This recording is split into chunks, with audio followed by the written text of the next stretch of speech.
तुलसीदास ने रामचरितमानस में एक विशेष बात कही, समर्थ को नहीं दोष गुसाई, रवि पावक सुर सर की नहीं। अर्थात समर्थवान जो लोग होते हैं वो कुछ भी करें, उनको कोई दोष नहीं होता है। इसी तरह से हमारे श्री रामचंद्र जी जो रामायण के महानायक हैं, उनको जो भी करना था और वो उन्होंने किया, और जैसा मन में आया वो किया, लेकिन उसको जो है मर्यादा पुरुषोत्तम कहा गया। उसके कारण राम को मर्यादा पुरुषोत्तम कहा गया, और ये कहा गया कि उन्होंने जो कुछ भी किया वो जो है लीला की। तो दोस्तों इस तरह से इनकी लीलाओं से रामचरितमानस और रामायण भरी पड़ी है दोस्तों। और उन्होंने जो कुछ भी किया वो बिल्कुल अमानवीय ढंग से किया, अमर्यादित ढंग से किया, लेकिन उसको लीला बताया गया, उनको मर्यादा पुरुषोत्तम कहा गया। दोस्तों कैसे कि देखिए, अपने हित के लिए, आप अपने हित के लिए किसी को भी मारें, भाई भाई को लड़ा दें और एक भाई को मार दें, और अपना उल्लू सीधा करने के लिए, अपना स्वार्थ सिद्ध करने के लिए दूसरे भाई को जो है मरवा दें, छिप करके मार दें। बाली को जो है छिप करके मारा, क्योंकि सुग्रीव को मिला लिया और सुग्रीव को कह दिया गया कि तुम हमारी सीता का पता लगाइए और हम जो है तुम्हारे भाई को निपटा देते हैं। तो बाली जो है बहुत बलवान था और उसका जो है 1.5 गुना बल उसमें हो जाता था, सामने वाले का आधा बल उसमें आ जाता था, तो उसको बाली को कोई मार नहीं सकता था। इसलिए रामचंद्र जी ने पेड़ की ओट से जो है उसमें बाण मारा। दोस्तों इस तरह से छुप करके मारा था, ये सब जानते हैं, रामचरितमानस और रामायण में सबने पढ़ा है दोस्तों। लेकिन फिर भी कहा गया कि उन्होंने ये लीला की, और फिर सुग्रीव से कह दिया कि अब आप जो है सीता का पता लगाइए। रामचंद्र जी जिन्हें भगवान कहा जाता है, उनको ये पता नहीं था कि कौन ले गया सीता जी को, कहाँ ले गया। तो अब वो जो बंदरों से जो है ये आशा कर रहे हैं, अपेक्षा कर रहे हैं कि सुग्रीव जो अपने बंदरों को भेजे और सीता जी का पता लगाए। दोस्तों कैसी कैसी अमर्यादित बातें हैं, कैसी कैसी ये अवैज्ञानिक कथाएं हैं दोस्तों, पढ़ करके ताज्जुब होता है। और इनको तथाकथित धर्मशास्त्र कहा जाता है और इनके ज्ञान को जो है ज्ञान विज्ञान कहा जाता है। इस तरह के जो तमाम जो अवैज्ञानिक बेतुकी कहानियाँ हैं दोस्तों, ये भरी पड़ी हैं रामचरित और रामायण में। लेकिन अंधभक्ति का चश्मा उठा करके अगर पढ़ा जाएगा तभी तो ज्ञात हो सकेगा, अन्यथा नहीं। देखिएगा, आज मैं आपके सामने इसी प्रकरण को रखता हूँ कि देखिए, इसमें जिसने भी लिखी है, मैं नहीं कहता किसने लिखी है, तुलसीदास की बताई जाती है, लेकिन जो है जिसने भी लिखी हैं ये कथा कहानियाँ, उनसे मालूम पड़ता है कि ये बंदा पता नहीं क्या खा पी करके लिखता था। देखिएगा, आज की जो कहानी है वो रामचंद्र जी जो है सुग्रीव से कह चुके हैं कि हमारी सीता का पता लगाइए। अब हमने जो है आपको भाई को मार करके और यहाँ किष्किंधा का राजा बना दिया है। भूल जाता है, लेकिन उसको याद दिलाने के लिए लक्ष्मण जी जा करके धमकी देते हैं कि तुम जो है मद में आकर के, सत्ता के मद में आकर के वायदा किया हुआ रामचंद्र जी से भूल गए, पता लगवाइए। तो उसको जो है बड़ी बेचैनी होती है और बड़ी हड़बड़ाहट के साथ जो है अपने मंत्रियों को बुलाता है सुग्रीव, और देखिए कितने बानरों को भेजता है। और देखिए किस तरह से इस प्रकरण में ये भी जान पाएंगे आप कि कितनी जो है, आप सुनेंगे तभी जान पाएंगे कि सरयू नदी जो है देखिए किस प्रकार बनी है। कितने पदम जो है बंदरों को भेजा, कितने करोड़ और बंदरों को भेजा। मनुष्य नहीं थे, पता नहीं, रामचंद्र जी भगवान थे, उनको पता ही नहीं था कुछ।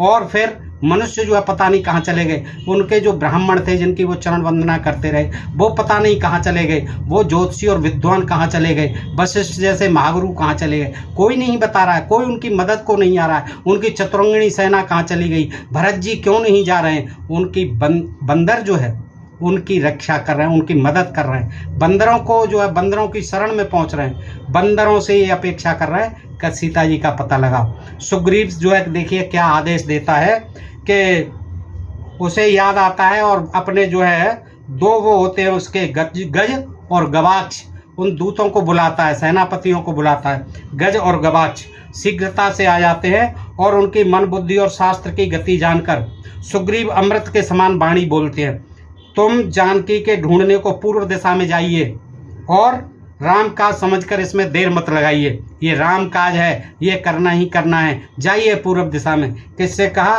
गज और गवाक्ष से।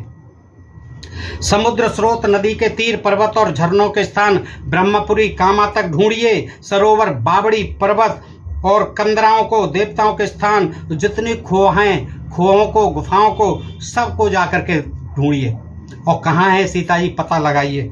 जो कोई तुम्हें मार्ग में मिले उससे ही जानकी के समाचार पूछना। देखिए, रामचरण प्रणाम कर और धर जुगल स्वरूप, 7 कोट बानर बली चले पूर्व कह भूप। तो रघुनाथ जी के चरणों में प्रणाम कर युगल स्वरूप को हृदय में धार के, यानी राम लक्ष्मण के स्वरूप को हृदय में धार कर 7 करोड़ बानर यूथ, 7 करोड़ बानरों के दल किस ओर चले? पूर्व की ओर। ये तो इतने बानर तो पूर्व की ओर चले हैं। कहाँ पर? पूर्व की ओर 7 करोड़ बानर। देखिए, बंदर जा रहे हैं पता लगाने के लिए। देखिए, मनुष्य पता नहीं कहाँ चले गए। रामचंद्र जी के जो जितने भी मददगार थे वो कहाँ चले गए। अब देखिए, बाली अनुज सुखेण बुलावा और कर सम्मान निकट बैठावा। तब सुग्रीव ने सुखेण को भी बुलवाया। मयंद उससे कहा फिर सुसेन से, तुम और मयंद भाई उत्तर दिशा की ओर जाओ और सब किसी से जानकी की सुध पूछो। तुम गंधमादन पर्वत, सुमेर पर्वत, पर्वतों को छानो है, अर्जुन पर्वत, नीलगिरी पर्वत, कंदरा, शिव का कैलाश पर्वत, अलकापुरी ढूंढकर गंधर्व और यक्षों से कोमलवाणी में पूछो कहाँ है सीता। उनसे पूछकर फिर आगे पग धरना, अर्थात सुंदर मानस सरोवर में जाना, जहाँ के सुंदर वृक्ष फल फूलों के बोझ से झुके हुए पृथ्वी को छूते हैं। वहाँ श्रम निवारण कर, यानी विश्राम करके कुछ समय भोजन करना, फिर प्रभु के काम में ढील मत करना और उनको सावधानी से हृदय में रखना। सब स्थानों में ही मन लगाकर ढूंढो जिससे एक जानकी आ मिले। हे वीरो, वहाँ ऋषियों और तपस्वियों से पूछो और फिर आगे जाओ। मलेच्छ देश होते हुए, देखिए मलेच्छ देश में भी जाना है। मलेच्छ यानी यवन यानी मुसलमान। मलेच्छ देश होते हुए उत्तर सागर तक जाना। देखिए, ये मलेच्छ देश जो उस समय था, अब ये सोचिए मलेच्छों का देश, ये मुसलमानों का देश, यानी इस्लाम का जो उदय हुआ है वो 1400 वर्ष पूर्व हुआ है। और ये घटना जो उसी समय की है, 1400 वर्ष पूर्व की है, तभी तो मलेच्छ देश आ रहा है। पहले कहाँ था मलेच्छ देश? 1400 वर्ष पूर्व। तो मलेच्छ देश होते हुए उत्तर सागर तक जाना। ये पढ़ते हैं तुर्की वगैरह जो पढ़ते हैं, मलेच्छ देश होते हुए कहाँ पहुँचना है? उत्तर ध्रुव तक पहुँचना है, उत्तर सागर तक पहुँचना है, जहाँ सूर्य का प्रकाश नहीं पहुँचता है और जहाँ पानी भी जमकर बर्फ हो जाता है उत्तरी ध्रुव पर। और वहाँ जाना, वहाँ श्वेत भूमि है। श्वेत भूमि यानी बर्फ से ढकी हुई है, तो वो श्वेत भूमि कहलाती है। और वहाँ से ही पृथ्वी का अंत है। ऐसा मान लिया ना कि उत्तर जो है, उत्तरी ध्रुव जो है पृथ्वी का अंत है। देखिए क्या ज्ञान है। और फिर सुमेर पर्वत के शिखर पर जाना, कैलाश पर्वत है वहाँ, और वहाँ कागभूषुंडी महाराज रहते हैं। किस पर? सुमेर पर्वत पर। वहाँ एक मोतीचूर नामक कुंड है। क्या कुंड है? मोतीचूर नामक कुंड है, अमृत के समान जिसका जल है और जिसमें कपूर की कीच रहती है। क्या रहती है? कपूर की कीचड़ रहती है उस जल में। किसके जल में? मोतीचूर नामक कुंड के जल में। किसकी कीचड़ रहती है उसमें? कपूर की कीचड़ रहती है। देखिएगा क्या ज्ञान है, क्या विज्ञान है। पढ़िए रामचरितमानस को, है तभी तो ये ज्ञान विज्ञान मिलेगा। देखिए आगे का सुनो। आगे कहता है, जमुनी बीच अह ते ठाऊं और जम्बू धूप जासुते नाऊं। ये जो है तुलसीकृत रामायण किष्किंधा कांड। देखिए ये श्री रामचरितमानस रामायण, ये जो है आपको मैं दिखा रहा हूँ, बम्बई टाइप से छपी हुई है। ये आप कहते हैं कि ऐसे ही पढ़ते हैं, पढ़ते हो नहीं, जानते हो नहीं, मानते हो नहीं। ये आदमी की सबसे बड़ी मूर्खता है। प्रश्न करने लगेंगे, गाली देने आ जाएंगे, कमेंट बकेंगे। खैर ठीक है, ये आपका विशेष अधिकार है। जिनकी बुद्धि में गोबर भरा है वो यही करेंगे, पढ़ेंगे नहीं, लिखेंगे नहीं, है और बकवास करने आ जाएंगे। पढ़िए ये ज्ञान विज्ञान। देखिए कितना है कि वहाँ जो है जमुनी के बीच में एक स्थान है। किसके? जामुन के वृक्षों के बीच में एक स्थान है जमुनी, जिसे कहते हैं जमुनी। और वहाँ जामुन के पेड़ के कारण ही उस स्थान का नाम जम्बू द्वीप है। क्या? जम्बू द्वीप। इसी को कहते थे, भारत को ही कहा गया जम्बू द्वीप। यानी यहाँ पहले जामुन के पेड़ ज़्यादा होते थे, इसलिए ये कहलाता था जम्बू द्वीप। और उस जम्बू द्वीप में जो जामुन का पेड़ है एक, उसमें हाथी के बराबर बड़े अमृत सम स्वादिष्ट फल लगते हैं। अब जामुन के पेड़ को आपने देखा ही है, जामुन के पेड़ को, और जामुन के फल को आपने देखा ही है। जामुन के फल को आप खूब खाया ही है। डायबिटीज़ का जो है बहुत अच्छा औषधि होती है डायबिटीज़ के लिए। उसकी गुठली को लोग खाते हैं पाउडर बना के, बेचा भी जाता है, उसका व्यापार भी होता है। उसी के लिए कह रहे हैं वो जामुन का फल जो है हाथी के बराबर बड़ा होता है। देखिएगा क्या विचित्र ज्ञान है। हाथी के बराबर बड़े अमृत सम स्वादिष्ट फल लगते हैं, स्वादिष्ट फल लगते हैं जामुन के वृक्ष पर, हाथी के बराबर बड़े। और फिर क्या होता है, पकते ही वह फल पृथ्वी पर गिर पड़ते हैं। हर फल जो है पक करके पृथ्वी पर ही गिरता है, वह भी गिर पड़ते हैं और उसके रस से बहुत से कुंड भर जाते हैं। ओह, जैसे ही जामुन पकती हैं वो हाथी के बराबर बड़ी, और वो गिरेंगी धरती पर तो गिरते ही क्या होती हैं कि उसके रस से, देखिए रस निकल पड़ता है, कुंड भर जाते हैं। जामुन के रस से कुंड भर जाते हैं। दिव्य रूप फिर देवता विमानों में चढ़कर, ऊपर से स्वर्ग से जहाजों में बैठ बैठ करके उस जल में सुंदर स्नान कर, उस सुंदर जल में सुंदर स्नान करते हैं। देवता आ जाते हैं। देखिए जामुन का रस का कुंड भरा हुआ है वो कितना अच्छा उसे जल बता रहे हैं, सुंदर जल होता है। और उस जामुन के रस में नहाने के लिए देवता जहाजों में बैठ बैठ करके सुंदर स्नान करते हैं उसमें। ये बता रहे हैं सुग्रीव कि उन जगहों का वर्णन कर रहे हैं। देखिएगा वही सुंदर जल फिर नदी होकर के बहता है उस कुंड में से। इतना हो जाता है रस, इतना गिरती हैं जामुन के फल, क्योंकि हाथी के बराबर बड़ी होती हैं। फिर वह कुंड का जल जो है सुंदर जल नदी बन करके बहता है, जो अयोध्या के निकट सरयू नाम से प्रसिद्ध है। देखिए जो शुभ नीर सरित है बहई, और अवध समीप प्रसिद्ध सो एहई, जहाँ मंजन कीने से बीरा, और सकल पाप दुख हरे शरीरा। देखिए वो सरयू का जल देखिए कैसे बना। अब आपने सोचा होगा जम्बूद्वीप में जामुन के वृक्ष, उन पर हाथी के बराबर की जामुन वो टपकी, उससे कुंड बना, उसमें जो रस भर गया कुंड से, और फिर वो जो है कितना सुंदर जल होता है कि देवता जहाज़ों में बैठ बैठ करके उसमें नहाने को आते हैं। देखिएगा और वही फिर सुंदर जल जो है कुंड का नदी बन करके बहता है, जो अयोध्या के निकट सरयू कहलाता है, सरयू नदी कहलाता है। वीरों, जहाँ स्नान करने से शरीर में कोई पाप और दुख नहीं होता, नहाना खूब डुबकी लगाना उस सरयू नदी में। देखिएगा अब ये अयोध्या की तरफ ही भेज दिए किष्किंधा से कि वहाँ भी जाओ, कहीं सीता जी उधर ही नहीं पहुँच गई हों अयोध्या में, और वहाँ भी जाओ उत्तरी ध्रुव पर जहाँ बर्फ़ जमी होती है, वहाँ भी देखो, तमाम जो है मलेच्छों के देशों में होकर जाओ। देखिए वहाँ फल भोजन तथा जलपान करना, सरयू नदी में नहा करके वहीं जलपान करना, और रघुनाथ जी का कार्य भूल मत जाना, उसे हृदय में रखे रहना।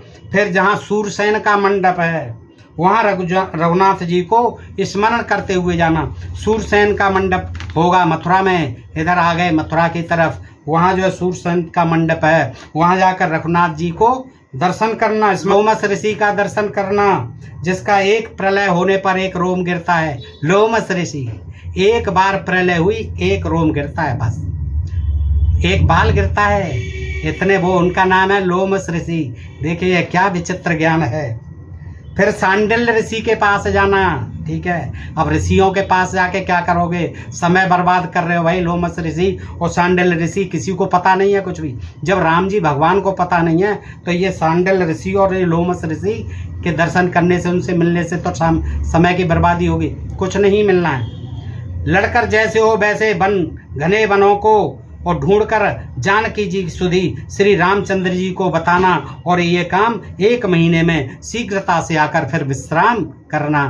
हाँ, तब आकर के लौट के आओ, 1 महीने का आपको समय दिया जा रहा है, और आकर के हमें शीघ्र बताओ कि जानकी जी कहाँ हैं, खोज करके लाइए। और कितने 7 करोड़ तो बानर केवल पूर्व दिशा में गए हैं, बाकी के करोड़ों बानर जो है और तीनों दिशाओं में गए हैं। तो दोस्तों इस तरह से ये जानकारी मैंने आपके समक्ष रखी। दोस्तों इस जानकारी का मकसद केवल इतना ही है कि आप समझें कि जिन लोगों ने इनको लिखा, जिन लोगों ने इनको कथित धर्मशास्त्र बताया, इनमें देखिए कैसी कैसी कथा कहानियाँ हैं, जिनको ज्ञान विज्ञान कहता है। बताइए इनको, समाज को इनसे क्या फ़ायदा होना है? कोई फ़ायदा नहीं होना है। ये बिल्कुल जो है कोरी गप हैं, कोरी जो है बकवास हैं। ये इनसे क्या लाभ होगा मुझे बताइए आप। और जिन लोगों को लगता है कि इनसे ज्ञान होना है तो कृपया वो आकर के मुझे बताएं। और जिन लोगों को मुझे गाली देनी है वो जी भर के गाली भी दें कमेंट बॉक्स में, लेकिन ये बताएं कि इससे उनका क्या फ़ायदा होना है। क्या ये सचमुच सही बात है? सरयू नदी जो है जामुन के फल से बनी, उसमें देवता जहाज़ों में चढ़ के नहाने आते थे। 7 करोड़ बानर पूर्व में भेज दिए थे और उनको कुछ पता नहीं था। रामचंद्र जी को हाथ पे हाथ रख के बैठे हुए हैं और बानरों के भरोसे छोड़ दिया है सीता की जो है खबर खोज। तो दोस्तों इस तरह की ये कथा कहानियाँ हैं। मेरा मकसद सिर्फ यही है कि आप इन्हें पढ़ें, जो हमारे तथाकथित धर्मशास्त्र बताए जाते हैं, और इनमें देखें कि कितनी अवैज्ञानिक कथा कहानियाँ, मिथ्या और काल्पनिक कथा कहानियाँ भरी पड़ी हैं दोस्तों, जिनको कि पढ़ करके बड़ा अफसोस होता है कि देखिए देवी देवताओं के नाम पर, हमारे तमाम भगवान गढ़ दिए गए उनके नाम पर ये कैसी कैसी कथा कहानियाँ जो है इनमें लिखी पड़ी हैं दोस्तों।